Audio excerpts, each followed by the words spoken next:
글로벌 히스토리 휴머니즘 토크쇼. 아는 사람 모르는 이야기 인물사담회. 언제나 우주에 관한 이야기를 쉽고 재밌게 들려주시는 천문학자 이명현 박사님 모셨습니다. 안녕하세요. 네, 안녕하세요. 네, 천문학 박사 이명현입니다.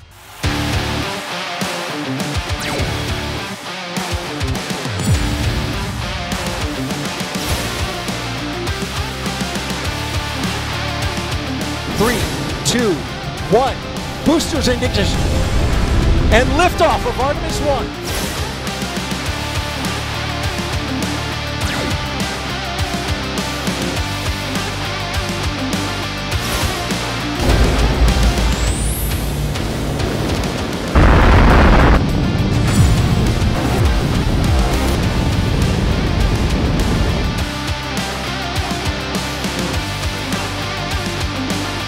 자, 지금 전 세계가 우주 전쟁으로 뜨겁습니다. 오늘의 인물은 바로 인류 최초로 달에 갔던 닐 암스트롱입니다.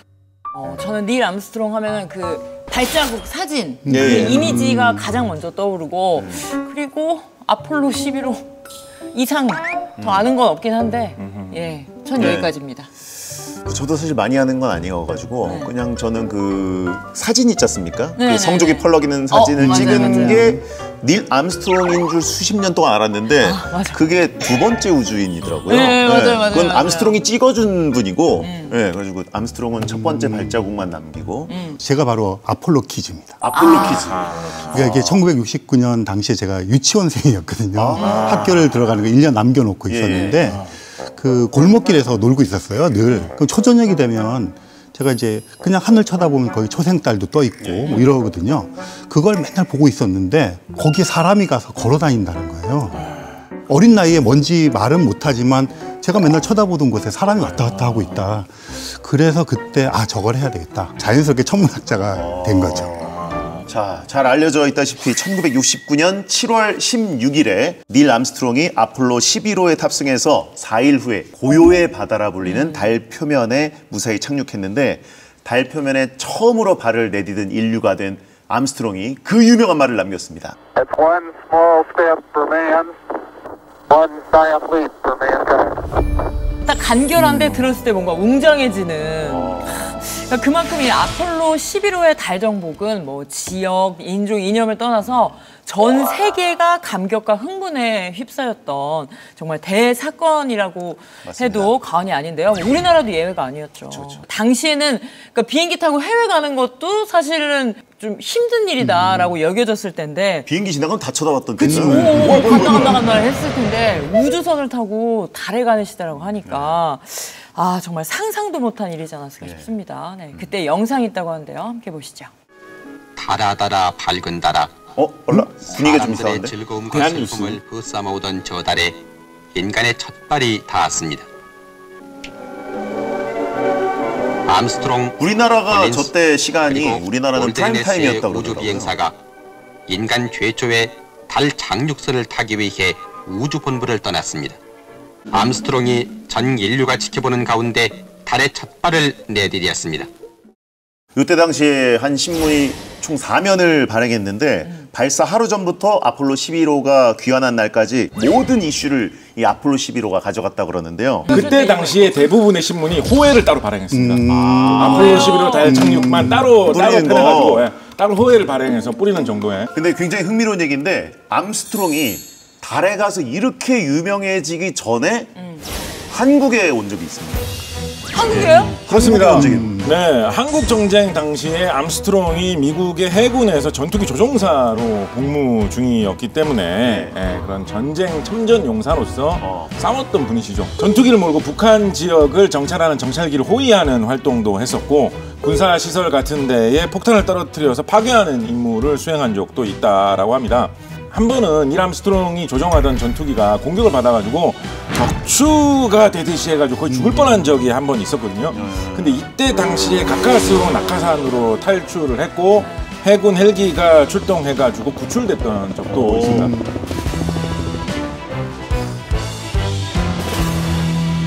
이때 무사히 구출 안 됐으면 우주인 그 역사 이름이 바뀔 수도 있었을 거고 또 뭐 그 사람이 아니면 그때 당시엔 실패했을 수도 있는 거잖아요. 역사가 아예 바뀔 수도 있는 거고. 이 암스트롱은 한국 전쟁에 참여할 정도로 비행기 조종 실력이 아주 뛰어났다고 하는데 어떻게 전투기 조종사가 됐는지도 궁금합니다. 암스트롱이 되게 좀 내성적이고 뭐 그런데 굉장히 차분하고 치밀했던 것 같아요. 어린 시절부터 이렇게 비행기에 굉장히 관심이 많았나 봐요. 그래서 보통은 이제 그 차를 먼저 모는 운전 면허증을 대부분 그 나이 때 되면 따고 이러는데 이 닐 암스트롱은 비행기를 모는 면허를 먼저 취득하고 운전면허에 앞서서 그걸 딸 수가 있어요. 10대인데. 그 제 생각이 그럴 것 같아요. 왜냐면 미국이 16살 무렵부터 운전면허를 따니까 아마 그래서 그거를 따고 비행기를 실제로 타고. 어렸을 때부터 달라. 네, 그러니까 이런 거 보면 그 어린 나이에 굉장히 치밀한 계획이 있었을 거라고 생각해요. 아니, 뭐 비할 건 아니지만 저 자동차 운전면허 따는데 1년이 넘게 걸렸어요. 그게 29이었는데. 비할 건 아닌 게 아니라 아예 비교가 안 되는데. 아예 다른 얘기잖아요. 아니, 근데 뭐 정반대 있는 얘기잖아요. 다르다. 예, 예. 네. 그래서 암스트롱은 그때 단독 비행도 하고. 교관이 뒤에 있는 것도 아니고 혼자서요? 근데 이제 보통 이제 면허를 따고 나면 면허증이 있으니까 혼자 탈 수 있는 거잖아요. 그래서 그 비행을 했다 그러고 그 대학을 갈 때도 항공우주학과를 갔습니다. 그래서 거기서 이제 물론 엔지니어로서 대학 다닐 때 이제 군에서 주는 장학금들이 있잖아요. 그걸 하면 이제 나중에 군 복무를 하는 해군 장학금을 받고 대학을 다니고 전투기 조종사가 되어서 우리나라의 한국 전쟁까지 참전을 하게 됩니다. 16살에 날 수 있을 정도가 돼야지 30대에 달까지 갈 수가 있군요. 그러네. 막 시작점이 다르네요. 네. 1962년이 그 암스트롱이 나사에 입사했던 해인데 이때가 이제 나사가 사람을 실은 우주선으로 달에 가는 프로젝트를 이제 급물살을 타고 있을 때였습니다. 냉전 시대에 두 나라가 이제 국력이 팽팽해서 결론이 나질 않으니까 과학기술 경쟁을 해가지고 우주 경쟁으로 승부를 보려고 했던 그때였습니다. 그렇습니다. 선수를 친 것은 소련이었죠. 1957년에 인류 역사상 최초의 인공위성 스푸트니크 1호를 발사하는데 성공을 합니다. 네네.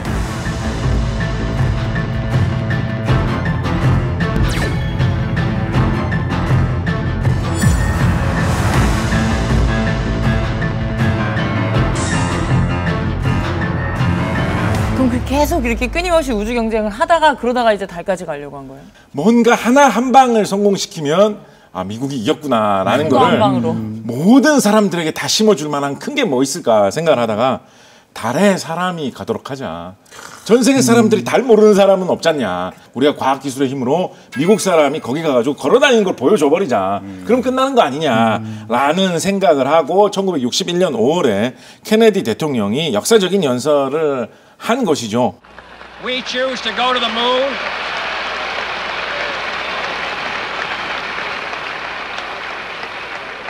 We choose to go to the moon in this decade and do the other things, not because they are easy, but because they are hard. 나사에서는 이제 난리가 난 거죠. 어떻게든지 간에 이거 완수해야 된다. 말 뱉었다. 빨리 나사랑 조율된 거 아니었어요? 아무래도 조율로 돼 있고요. 이때 사실 살펴보면 정말 어마어마한 양의 돈이 투입이 됩니다. 제가 문득 그 국내 신문 기사가 하나 생각이 나는 게 있는데요. 그때 당시에 이제 우리나라에서 많이 쓰던 지폐 중에 500원짜리인가 지폐가 있었어요. 그래서 이 기자가 계산을 한번 해본 거예요. 아폴로 계획에 들어간 예산을 우리나라 지폐로 바꾸면 어느 정도 될까? 그 지폐를 지구에서부터 깔아가지고 달까지 갈 수가 있다라는 거예요. 간 다음에 다시 돌아오는 길도 깔 수 있다는 거예요. 왕복이야, 왕복. 한 번 더 갔다가 한 번 더 오고 또 한 번 갈 수 있다라는 거예요. 5번 가는 정도의 돈을 깔 수 있을 정도의 예산을 투입을 해가지고 69년 7월에 닐 암스트롱이 달에 인류의 첫 발자국을 남기는데 성공을 했고요. 여보란 듯이 그 달에 가가지고 성조기를 딱 꽂았는데 꽂았으니까 이제 끝난 거죠. 강하니까.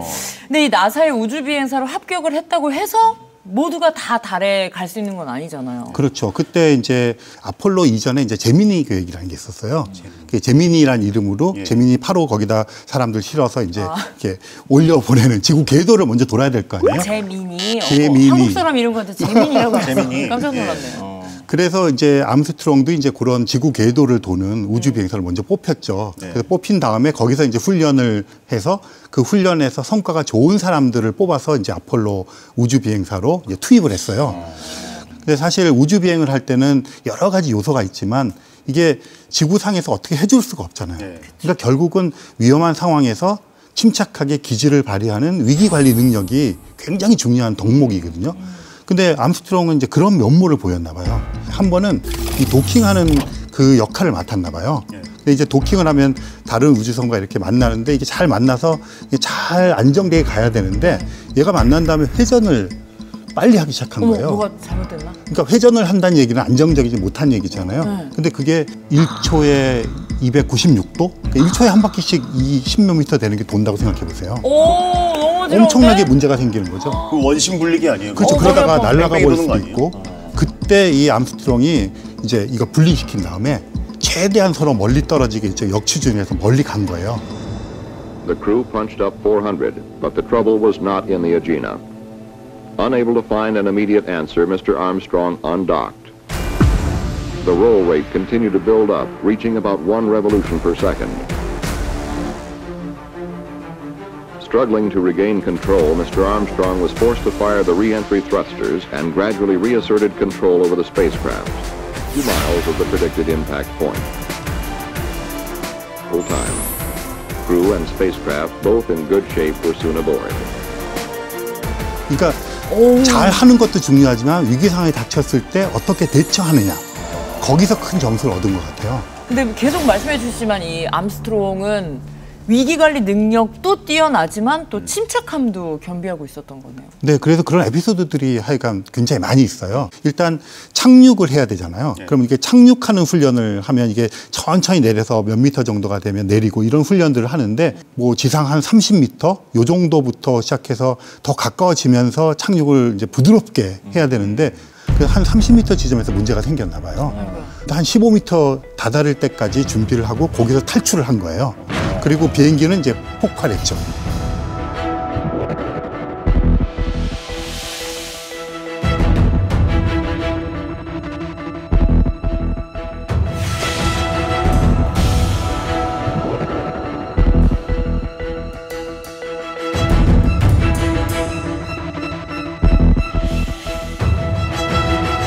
보통 이제 아폴로 계획은 3명이 한 조를 이룹니다. A팀, B팀이 있어서 만약에 A팀에서 한 명이 문제가 생기면 한 명을 교체한 게 통째로 바꾸게 돼요. 이게 팀워크가 굉장히 중요하기 때문에 이제 그래서 총 3명이 가게 됩니다. 닐 암스트롱이 이제 우리가 알고 있는 첫 번째로 발자국을 남긴 사람. 이분이 버즈 올드린. 버즈 올드린이라고 하는 사람이고요. 그 다음에는 마이클 콜린스. 이렇게 3사람. 이 아폴로 우주선은 이 사령선이라고 하는 것과 착륙선 2개로 이루어져 있어요. 그러니까 사령선은 말하자면 궤도선이에요. 그러니까 3명이 가는데 2명은 착륙선을 타고 달 표면에 내려서 이제 작업을 하고 1명은 사령선이라고 하는 궤도선을 타고 달을 계속 돌고 있어요. 그럼 버즈가 아닌 암스트롱이 퍼스트맨이 됐는데 이거는 어떻게 정한 거야? 누가 제일 먼저 발 내딛기로 한 거? 이거 예민할 것 같은데. 제일 뽑기로 한 거야? 아니면 뭐 마피아 게임 했나요? 뭐 그 버즈 올드린이랑 이제 암스트롱이 있는데 선장은 이제 암스트롱이었어요. 그러니까 전체 그 아폴로 11호에.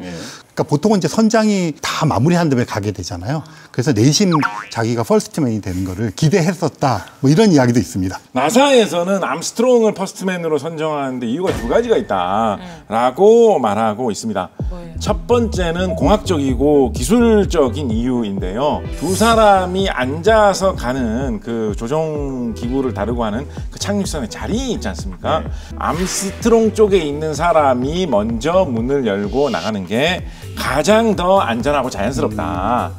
버즈 올드린 네가 2번째로 따라 나가는 게 동선 자체가 제일 안전하고 좋다라고 해서 퍼스트맨은 암스트롱으로 정해졌다라는 이야기가 있습니다.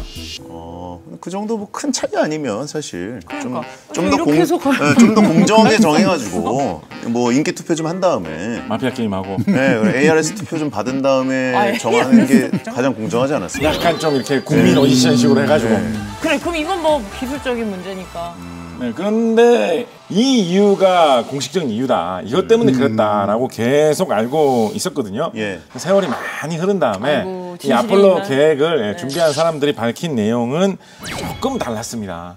어떻게 보면 더 중요하다고 할 수 있는 두 번째 이유, 약간 정치적인 안배 고려가 있었다라는 것인데요. 왜 여기서 정치가 나오죠? 왜 그러냐? 처음으로 달에 발을 디딘 사람이라는 사람이 갖고 있는 그 상징성 같은 게 너무 크잖아요. 그런 상황에서 보니까 이 올드린 이 사람은 너무 이렇게 쇼맨십이 좀 뛰어나고 나서는 걸 좋아하고 재밌는 말하는 걸 즐기고 이런 성격인 거예요.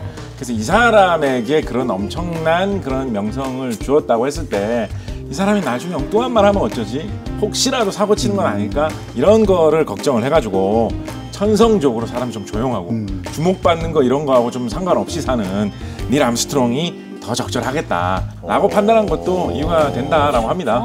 버즈도 이거 나중에 알았겠네요. 알았어요? 내가 너무 나댔네. 이러면서. 그런데 이제 사실은 그 이제 우리가 보통 두 사람 간에 뭐 어떤 갈등이나 뭐 서로 경제 이렇게 생각을 하잖아요. 근데 그거는 어떻게 보면 바깥에서 비평가적인 시선으로 보는 거고요. 사실 우주로 가는 곳에서는 누구의 도움도 받을 수 없이 그 팀에서 다 해결해야 되잖아요. 그리고 또 그런 성향이 있는 사람들 뽑기 때문에 경쟁심도 중요하지만 팀워크가 훨씬 중요해서 뭐 그런 마음이 좀 들었다 하더라도 그게 크지는 않았을 것 같아요. 암스트롱은 달에 누가 먼저 발을 밟느냐 뭐 이런 문제에 대해서는 별 관심이 없었다라고 하고요. 사람들이 그 문제에 지나치게 관심 갖는 거에 대해서 좀 이상하게 여긴 적도 있었다라고 합니다. 오히려? 뭐 저렇게까지? 그냥 뭐 이거 기술적으로 시뮬레이션 해가지고 적당한 사람이 하면 되는 거지. 그게 큰 대수인가? 약간 이런 모습 보이기도 했다고 하네요. 도인 같아, 도인. 그러기엔 너무 멋진 문구를 써갖고 갔어요. 준비한 문구가. 결정된 타임에 이제 고민했겠죠, 아무래도. 닐 암스트롱은 우리가 다 기억하고 있고 뭐 곁에서 보기에는 이 사람이 이제 최정점에 있는 그런 사람이잖아요. 자기가 퍼스트맨이 됐잖아요. 그건 그냥 우연히 발생한 사건이다. 이런 식으로 항상 얘기를 우연이라고 표현을 해요. 네, 그래서 항상 얘기를 할 때마다 이 아폴로 계획은 한 40만 명에 이르는 과학자, 엔지니어, 그다음에 행정하는 사람, 정치적인 시민들 뭐 그런 것들 꼭 얘기를 했대요. 그래서 공을 나눴네요. 그 모든 사람들의 협업을 통해서 있었다. 그걸 항상 강조를 하고 그렇게 하다 보니까 뭐 물론 이제 가만히 있어도 명성이 따라오죠. 돈과 명예가 따라오지만 그거를 이용해서 뭐를 하는 그런 작업들을 별로 하지 않은 것 같아요. 사업 안 했나요? 조금씩 이렇게 어디 가서 자문도 하고 그렇게 했지만 그걸 이용해서 이제 돈벌이를 하거나 뭐 이렇게 하는 것들은 안 했던 그런 이제 뭐 격조를 지켰다고나 할까요? 나사가 사람을 어떻게 보면은 진짜 잘 골랐다고도 볼 수 있고 진짜 명성보다는 오로지 자신에게 주어진 임무에만 몰두했던 사람이다 이렇게 볼 수도 있는 것 같습니다. 자, 그럼 이제 암스트롱이 드디어 달에 가게 되는데 근데 달에 도착하기 직전에 죽을 뻔한 일이 있었다는 건 뭐예요? 그러니까 유인 탐사 계획의 제일 중요한 거는 미션 성공이 아니라 살아서 돌아오는 게 제일 중요해요.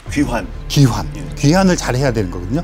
그러다 보니까 연료를 싣고 가는데 연료를 남긴 상태로 착륙을 해야 돼요. 안 그러면 돌아올 수가 없으니까. 그치. 이 아폴로 11호가 내릴 때 이 궤도 같은 것들 예상보다 조금 더 이제 시간을 오래 지체한 거예요. 그 말은 연료를 더 쓴 거잖아요. 그래서 이게 내릴 때 거의 이 임계쯤에 거의 다 닳았어요. 거기다가 기계 장치가 자동으로 이렇게 되는 게 약간 고장이 나서 암스트롱이 수동 조정을. 아, 그냥 수동으로? 네, 수동으로. Engine arm off. Port 13 is in. Tranquility Base here. The Eagle has landed. 그래서 실제 내리려고 하던 장소가 아닌 고요의 바다라고는 다른 장소에 내리게 돼요. 그런데 여기서 이제 또 반전이 그 천하의 닐 암스트롱도 이 맥박 같은 거 이게 모니터링 하지 않습니까? 예. 심장박동이 2배로 뛰었대요. 그도 그 순간에. 사람이에요. 그러니까 표정은 침착하게 하고 이렇게 했지만 내리면 만약에 연료 바닥나는 상태에 내리면 그냥 끝이잖아요. 아니면 그게 잘못되면 충돌할 수도 있는 거예요. 아니 근데 하물며 진짜 우리가 그 도로에서 자동차 운전할 때도 맞아요. 5만 가지 변수들이 있으니까 도로에서도. 네네. 근데 그 우주에서 자칫하면 목숨이 어떻게 될지도 모르는데 그쵸. 거기서 평온하게 했다는 것 자체가. 그렇죠. 막 속으로 땀뻘 흘리고 있었겠죠. 운전할 때 화 잘 내시고 욕설 많이 하시는 분 아암스트롱 이거 영상 한번 봐야 돼요. 맞아요. 많이 배워야겠네요. 거기서 그 거친 말 하나 없이. 거친 말 없이. 그 블랙박스 좀 이렇게 유출되면 안 되나요? 사회생활 못해. 우리가 아는 이 달을 밟은 우주 비행사, 저 유명한 저 사진에 닐 암스트롱이 없고 다 버즈 올드린. 네, 맞습니다. 예. 내려서 이제 스냅 사진을 찍을 때는 임무가 있잖아요. 암스트롱이 이제 찍는 임무를 맡았나 봐요.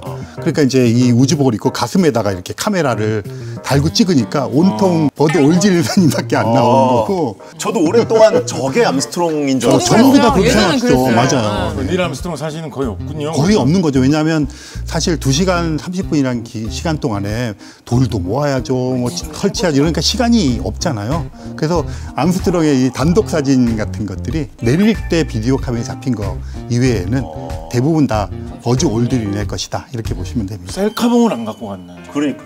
그래서 셀카봉이 위대한 발명품이라는 얘기가 있습니다. 아니 근데 이제 임무를 하면서 어찌됐건 달에 어떤 시간 동안 좀 머물러 있으면 안에서는 조율을 할 수가 없잖아요. 아하, 그 문제. 화장실 가고 싶으시면 어떻게 되죠? 2시간 30분. 짧다면 짧지만 또 길다면 긴 시간이거든요. 사실 일부러라도 영역 표시를 좀. 그런 발상을 하시나요? 아니, 그러니까 그럴 생각을 할 수도 있잖아요. 예, 인류의 어떤 인류의 어떤 채취다, 그것도 나름대로. 어떻게 해야 돼요? 우주 비행사들은 그런 문제를 해결하기 위해서 특수 기저귀를 설치해서 그거를 달고 갑니다. 지구로 돌아올 때는 무게를 최대한 줄여야 되지 않겠습니까? 이 기저귀 이런 것들 제트백이라고 하는, 이름도 멋있어요. 쓰레기 봉지인데. 쓰레기 봉지에다가 넣어가지고 밀봉한 다음에 달에다가 버리고 왔다라고 합니다. 그래서 우리가 밤하늘을 보면 저 보름달이 아름답게 반짝반짝 노랗게. 너 참 왜 노랗게라고 하세요? 너 참 보름달처럼 아름답구나, 뭐 이런 이야기도 하지 않습니까? 그 보름달에는 아폴로 11호부터 17호까지 버린 총 96개의 제트백도 지금 남아있다. 우리가 보는 쪽에다 대부분 다 남겨놨어요. 그렇죠. 다 우리가 보이는 쪽에서. 그래서 저 달에 그럼 얼룩이 혹시 그건 아닙니다만 96개의 제트백. 근데 이제 50년이 지났으니까 그렇죠. 나중에 딱 갔는데 95개밖에 없어요. 세 번. 하나 어디로 갔어? 하나가 없어요. 너무 좋은데요. 괴담이 너무 이제 재밌네요. 하나가 없어졌는데 어디서가 찢겨져서 발견돼. 약간 갈갈이. 방사선을 맞아서 돌연변을 일으켜가지고. 갈갈이 찢겨진 채로 발견되고.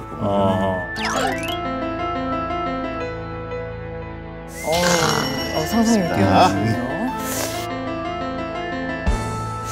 지구와 또 다른 환경에서 버텨야 하잖아요. 진짜 혹독한 트레이닝을 받아야 될 것 같아요. 우주 비행사들이 받는 훈련 혹독하기로 유명하지요. 무중력 상태에서 어떤 느낌을 느끼기 위해서 물에 들어가서 훈련을 받기도 하고, 떨어지는 비행기 안에서 훈련을 받기도 하고, 가장 악명 높은 거 가속 내성 훈련인데요. 우주선이 날아갈 때 받는 그 강한 가속, 이런 거를 견디는데 적응하기 위해서 훈련을 받는 거죠. 실제로 훈련 받다가 기절하는 사람도 굉장히 많다라고 하거든요. 훈련 장면 영상을 한번 보시겠습니다. 우리나라에서도 우주인 뽑을 때 저 훈련을 했는데 맞아요. 그거 할 때 많이들 기절하고 그랬었죠.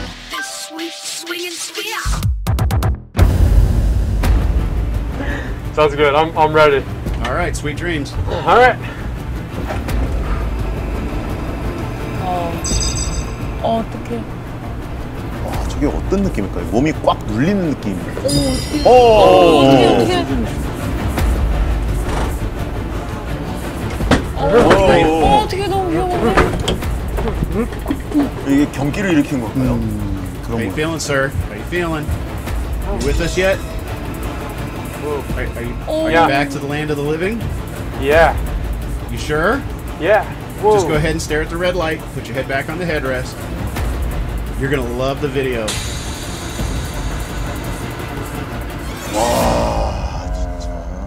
오. 저거를 자주 받아야 된다는 거죠?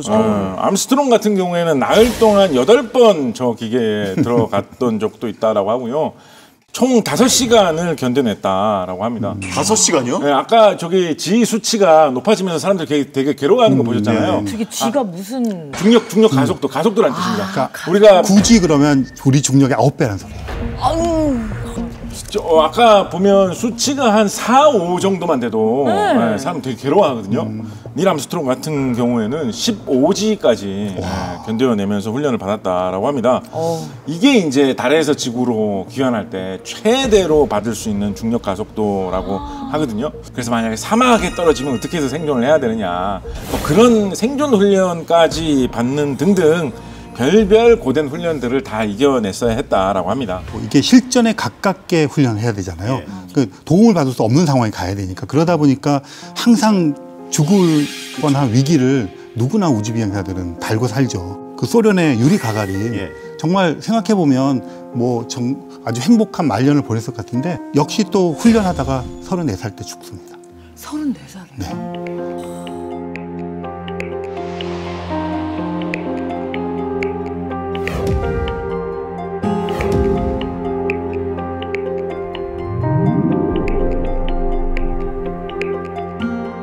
이렇게 암스트롱이 굉장히 묵묵하게 고된 훈련을 이겨내 왔지만 달에 가기 몇 년 전에 진짜 인간으로서는 버티기 힘든 일을 겪게 됩니다. 굉장히 큰 슬픔을 겪었는데 닐 암스트롱에게 캐런이라고 하는 2살짜리 딸이 있었다라고 합니다. 그런데 이제 딸이 놀이터에서 놀다가 넘어졌는데 그러고 나서 보니까 눈이 좀 이상한 것 같은 거예요. 그래서 병원에 데려와 검사를 해보니까 뇌에 뇌종양이 자라나고 있어가지고 결국은 그 후에 6개월 정도가 지나서 딸 캐런이 세상을 떠나게 됩니다. 근데 뭐 감히 상상할 수도 없지만 자식을 또 먼저 앞세운 부모님의 마음은 너무 진짜 그야말로 살기가 너무 힘들었을 것 같은데. 근데 좀 뜻밖인 게 장례식장에서도 슬픔을 되게 자제를 하면서 감정을 별로 내비치는 모습을 안 보였대요.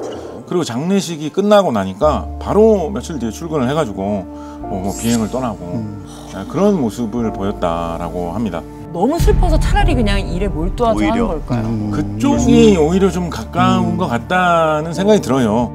닐 암스트롱 여동생의 말을 들어보면 암스트롱이 이게 이제 뇌종양이니까 일종의 암 아닙니까? 혹시 나한테서 어떤 안 좋은 유전자를 물려받아가지고 내 딸이 그렇게 일찍 세상에 떠났나 그거를 계속해서 고민을 하면서 아주 긴 시간 동안 죄책감에 시달렸다라고 해요. 아무래도 마음에 좀 정리가 안 돼서 그랬는지 뭐 작은 비행 사고를 몇 번 낸 적도 있다. 뭐 이런 이야기도 있습니다. 그래, 그도 사람인데. 그런데 이제 여기서 또 그 이제 아폴로 11호가 한 2시간 반 정도 머물렀는데 근처에 작은 이렇게 크레이터가 있었대요. 크레이터가 뭐예요? 이게 크레이터 분화구. 아, 분화구. 네, 분화구인데 이제 작은 예쁘장하게 있었는데 그걸 보면서 딸을 이렇게 떠올렸나 봐요. 그래서 이제 거기가 마치 미끄럼틀처럼 딸이 있었으면 이렇게 내려가지 않았을까 타고 그래서 그 거기다가 딸의 애칭이 머피였나 봐요. 그래서 이제 머피의 크레이터 이렇게 이름을 붙여놓고 자기가 그냥 거기서 미끄럼틀을 탈까 하는 생각도 순간적으로 했대요. 그런 것들 보면 딸에 대한 마음을 거기다가 새겨놓고 온 그런 셈이 되는 것이죠. 그래서 이제 달에 갔다 오고 얼마 안 돼서 71년에 암스트롱이 나사에서 은퇴를 하고요. 이후에 대학에서 항공우주학과 교수로 지내게 되는데 그 이후로는 또 그렇게 특별한 활동을 하진 않았던 것 같아요. 그렇죠. 그래서 은둔이라는 이제 말을 쓰는데 우주에 갔다 왔으니까 뭐 굉장히 이렇게 무용담 같은 것도 있고 막 이런 것들 떠벌리기 좋아하는 사람 같으면 요만큼 경험하고 이만큼 얘기를 하는데 그런 거 없다. 되게 냉정하게 뭐 우주에 나가면 매뉴얼대로 한다. 이렇게 대우를 해서 사실은 그런 걸 기대하고 이렇게 묻는 사람들한테 이제 찬물을 끼얹는 그런 이제 일관성 있죠. 일관성 있게 쭉. 그치. 아니 보통들은 이제 진짜 그야말로 무용담처럼 MSG도 조금 쳐가면서 얘기할 법도 한데 많이 그래서 아쉬워. 이제 계속해서 그런 식으로 이제 냉정하게 침착하게 그냥 팩트 위주로 이렇게 얘기를 하면서 뭐 그러면서 이제 조금 더 이제 세간에서 이렇게 관심이 멀어져 가기도 했던 것 같아요. 자기 중심 엄청 지키고 자기 말 한마디 잘못 나오면은 또 그게 대서특필 되는 거니까.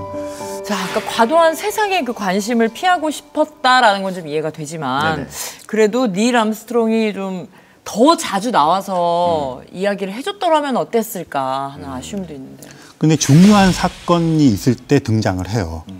그러니까 이제 평소에 떠벌리진 않지만 어쨌든 그가 갖고 있는 상징성이라는 게 있잖아요. 그리고 그가 하는 말에 무게가 있잖아요.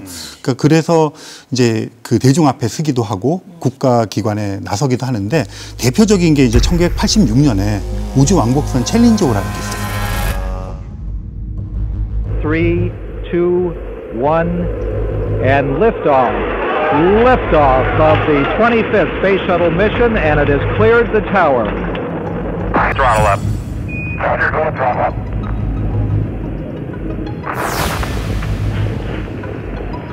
15 seconds. Velocity 2,900 feet per second. Altitude 9 nautical miles. Downrange distance 7 nautical miles. 그래서 이제 그 진상조사단을 꾸렸는데 닐 암스트롱이 거기에 참여를 합니다. 그러니까 그런 일들이 있을 때는 기꺼이 참여를 해서 그 이제 나중에 그 오릭이라 그래서 그 이제 연결하는 그 링에 문제가 있었던 것으로 밝혀지거든요. 그것을 하는데 이제 기여를 하죠. 자기의 무게와 상징성이 필요할 때는 그런 역할을 했던 사람이에요.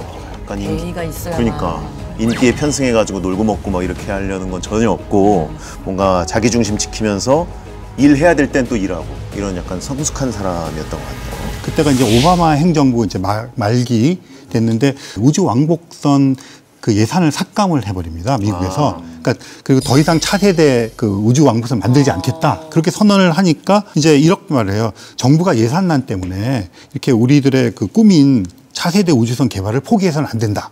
하고 오바마 정부를 이제 정면으로 비판을 합니다. 일침을 가했네요.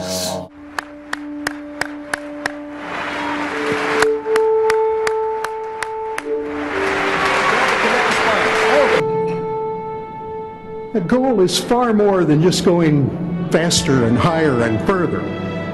Our goal, indeed, our responsibility, is to develop new options for future generations.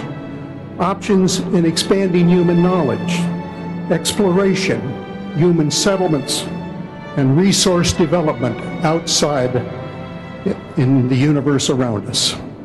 And I look forward to watching the progress and those exciting developments and hearing a status report when we gather again for NASA's 100th anniversary.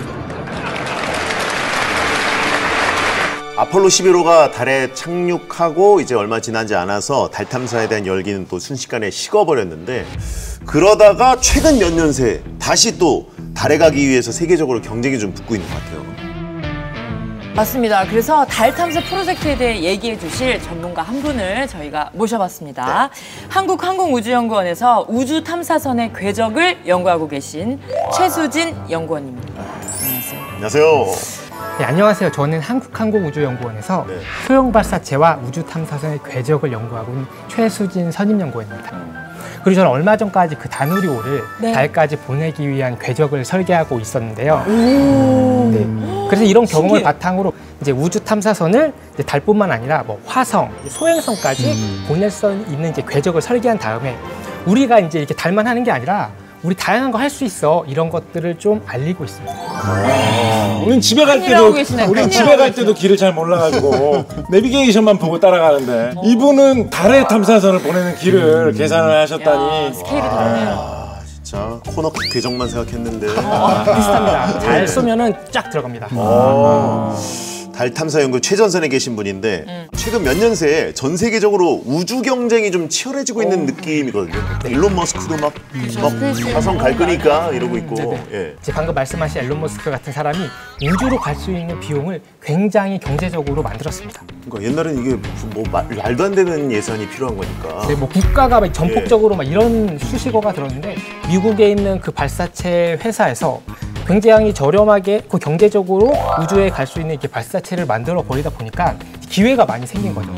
뭐 저희 나이 때면은 나중에 한번 그래도 구경 한번 관광버스 같이 타고 올 수 있는 건데. 이 정도 속도라면. 네, 요즘에 뭐 미국이나 이런 데서 3억, 뭐 5억 이렇게 하면 우주에 잠깐 50분 동안 와 이렇게 날다가 이렇게 돌아오는 것이 가능하고 아마 3, 4년 지나면 이제는 여기 계신 분들은 뭐 다 가능하실 것 같습니다. 3억에서 5억에 50분이요? 네. 그건 못 가죠. 무슨 말씀하시는 그 수식어가 경제적이라고 하셔서 그동안 너무 이렇게 비싸다 보니까 그치. 이 정도만 그거에 비하면. 와 이제 많이 싸졌다 이렇게 생각하면 100분의 1 정도 돼야 좀 더 생각해봐야 기다려보죠. 돼요. 저는 돈을 주면서 가라고는 안 갈 것 같아요. 왜요? 너무 무섭잖아요. 안 가는데 저거 뭐야.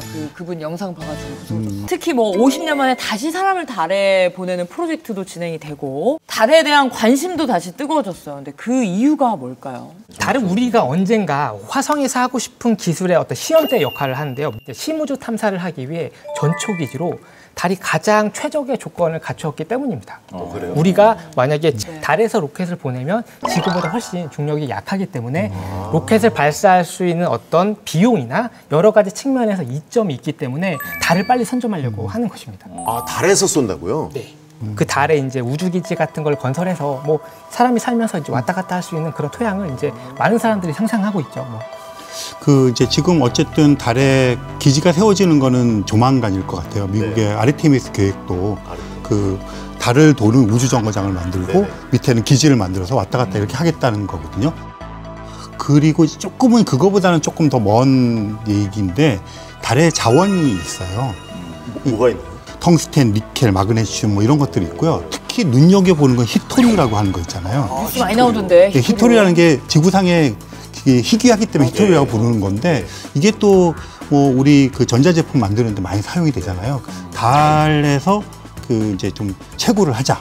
그렇게 하고 있고 이 아바타 느낌도 확 나고 기지는 조만간 세워질 것 같고 자원은 이제 왜냐하면 이걸 가서 채굴을 해야 되는 기술도 있어야 되고 로켓도 보내야 되고 이러니까 채산성이 안 맞죠 지금은. 경제성이 전혀 안 맞지만 미래를 보고 투자를 할 수 있을 것 같아요. 우리나라도 뛰어들어야 되지 않습니까? 우리나라 어떻습니까? 네, 그 16년 전에 제가 처음 연구원에 입사했을 때만 해도 대한민국은 우주랑 되게 어울리지 않는 나라였어요. 그러다가 2012년쯤에 우리도 좀 달에 가야 되는 거 아니냐 이런 얘기가 나오면서 여러분들이 알고 계시는 다누리 개발 사업이 2016년부터 시작이 되었습니다. 5, 4, 3, 2, 1, 0. Ignition. And liftoff. 다누리 가자, 다이노.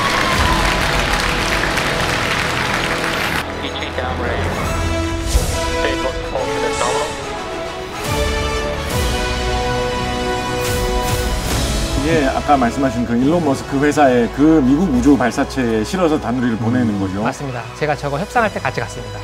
지금은 다누리를 태운 로켓이 단분리를 하는 장면입니다. 저게 돼야지 이제 안정적으로 잘 우주에 가고 있다는 거예요. 그래서 발사체하는 사람 저때 박수를 많이 칩니다. 저게 중요한 거니까. 네, 저게 중요한 거예요.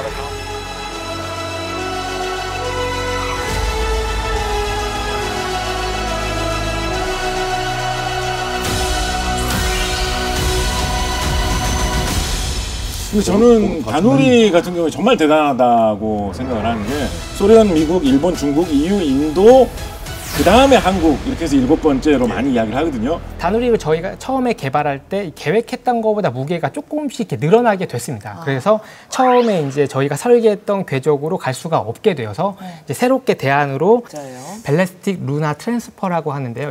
그래서 저희가 이거를 탄도형 달 전위 궤적으로 이렇게 부르고 있습니다. 이제 리본 모양으로 저렇게 태양 쪽으로 갔다가 다시 이제 달 쪽으로 이제 들어가도록 이제 되었고요. 그래서 이게 되게 사실은 이상한 거예요. 아폴로 11호 같은 경우에는 달 보면서 저기 달 있네, 달에 쭉 가가지고 달에 도착했다가 다시 돌아오는 거거든요. 다누리는 아까 방금 말씀하신 연료 문제 때문에 직행했다가 갔다 오기에는 연료가 부족한 거예요. 직행을 안 합니다. 전혀 엉뚱한 딴 방향으로 가요. 근데 이제 지구하고 달하고 태양 간에 끌어당기는 중력이 있으니까 엉뚱한 방향으로 가도 자연스럽게 떨어지는 힘에 따라서 떨어지다 보면 내려올 때쯤 해가지고 그 위치에 달이 와 있는 거예요. 지구 주위를 달이 돌다 보면. 그래가지고 그 사이에 살짝 이렇게 끼워넣는 겁니다.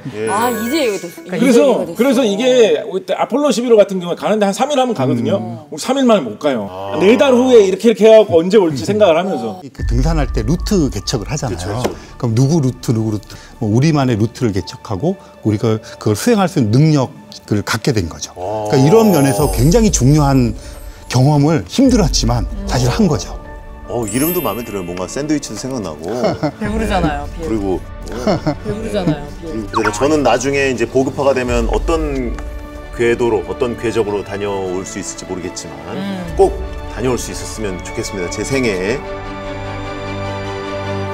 자, 오늘 닐 암스트롱의 모르는 이야기 같이 들어봤는데요. 어떠셨는지. 저는 미래 먹거리가 생각났어요. 아까 보니까 시장하세요? BLT 얘기해서. BLT 때문은 아니고 아까 보니까 정말 그 예전에 흑백으로도 그 아폴로 11호가 가는 것을 생중계한 아나운서가 계시더라고요. 또 선배님도 계셨는데 앞으로 달 갈 때, 화성 갈 때, 금성 갈 때, 목성 갈 때 중계하는 거. 와. 제가 해야 되지 않겠습니까? 모를 일입니다. 기대하겠습니다. 저도 같이 끼워주시면 너무 그러니까 해설 잘하실 것 같아요. 지금. 엄청 지금 말도 빠르시고.